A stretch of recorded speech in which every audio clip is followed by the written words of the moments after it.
ಅಗ್ರಹಾರ ಜೈಲಿನಲ್ಲಿ ರಾಜಾತಿಥ್ಯ ಪ್ರಕರಣಕ್ಕೆ ಸಂಬಂಧಪಟ್ಟ ಹಾಗೆ ಇದು ಸರ್ಕಾರಕ್ಕೆ ಒಂದು ರೀತಿ ಭಾರಿ ಮುಜುಗರ ಆಗಿದೆ. ರಾಜಾತಿಥ್ಯ ಪ್ರಕರಣವನ್ನ ಸರ್ಕಾರ ಸದ್ಯ ಗಂಭೀರವಾಗಿ ಪರಿಗಣಿಸಿದೆ. ಗೃಹ ಸಚಿವ ಪರಮೇಶ್ವರ್ ಅವರ ನೇತೃತ್ವದಲ್ಲಿ ಹೈ ವೋಲ್ಟೇಜ್ ಮೀಟಿಂಗ್. ಬೆಂಗಳೂರಿನ ಕಾರಾಗೃಹ ಎಡಿಜಿಪಿ ಕಚೇರಿಯಲ್ಲಿ ನಡೀತಾ ಇರೋ ಮೀಟಿಂಗ್.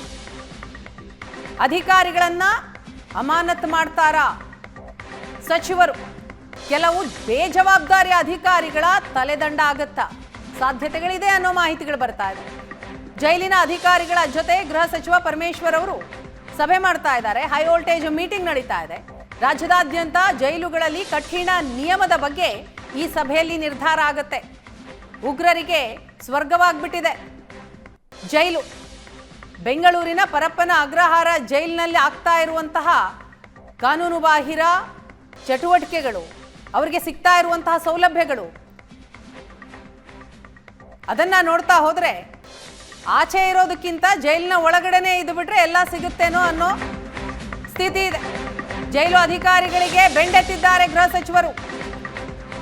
ವೈರಲ್ ಆದಂತಹ ಫೋಟೋ, ವಿಡಿಯೋ ಅದನ್ನ ತೋರಿಸಿ ಕ್ಲಾಸ್ ತೆಗೆದುಕೊಂಡಿದ್ದಾರೆ ಅಧಿಕಾರಿಗಳನ್ನ. ಎದ್ದು ನಿಂತು ಗೃಹ ಸಚಿವರ ಪ್ರಶ್ನೆಗೆ ಜೈಲು ಅಧಿಕಾರಿಗಳು ಉತ್ತರವನ್ನ ಕೊಟ್ಟಿದ್ದಾರೆ.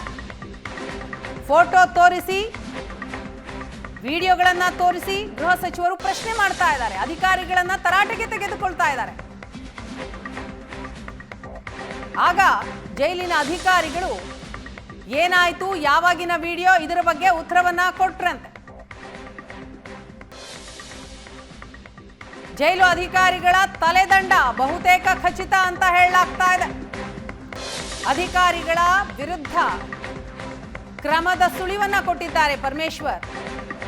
ಸಿಎಂ ಕೂಡ ಗರಂ ಆಗಿದ್ದಾರೆ. ಅವರು ಕೂಡ ಈ ಬಗ್ಗೆ ಪ್ರಶ್ನೆ ಮಾಡ್ತಿದ್ದಾರೆ. ಯಾರೇ ಇದು ಮಾಡಿರ್ಲಿ ಅವ್ರಿಗೆ ತಕ್ಕ ಶಿಕ್ಷೆ ಆಗ್ಲೇಬೇಕು ಅಂತ ಹೇಳಿದ್ದಾರೆ ಅನ್ನೋ ಮಾತನಾಡಿದ್ರು. ಜೈಲು ಅಧಿಕಾರಿಗಳ ವಿರುದ್ಧ ಕ್ರಮ ಆಗೇ ಆಗತ್ತೆ ಅನ್ನೋ ಸುಳಿವು ಕೊಟ್ಟಿದ್ರು. ಅದೇ ರೀತಿಯಲ್ಲಿ ಈಗ ಬೆಳವಣಿಗೆಗಳು ಕೂಡ ಆಗ್ತಾ ಇದೆ. ರಾಜ್ಯದಲ್ಲಿ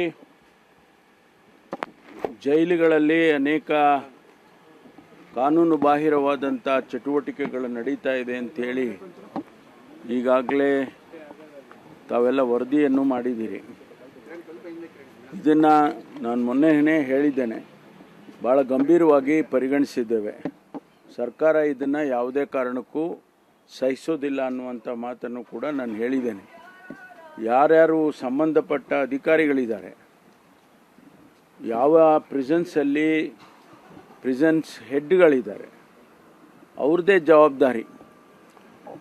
ಅವರು ಆ ಪ್ರಿಸನ್ನನ್ನು ನಾವು ಅವ್ರ ಕೈಗೆ ಕೊಟ್ಟ ಮೇಲೆ ಅದನ್ನು ಸರಿಯಾದ ರೀತಿಯಲ್ಲಿ ಆಡಳಿತ ಮಾಡ್ತಕ್ಕಂಥದ್ದು ಅವರ ಜವಾಬ್ದಾರಿ.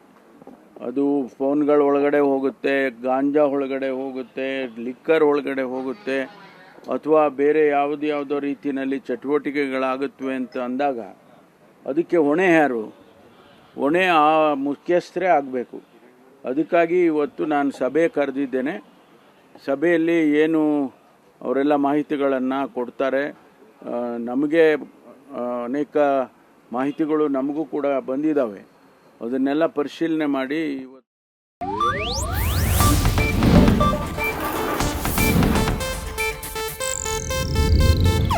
ಇದು ಏಷ್ಯಾನೆಟ್ ನ್ಯೂಸ್ ನೆಟ್ವರ್ಕ್ ಪ್ರಸ್ತುತಿ.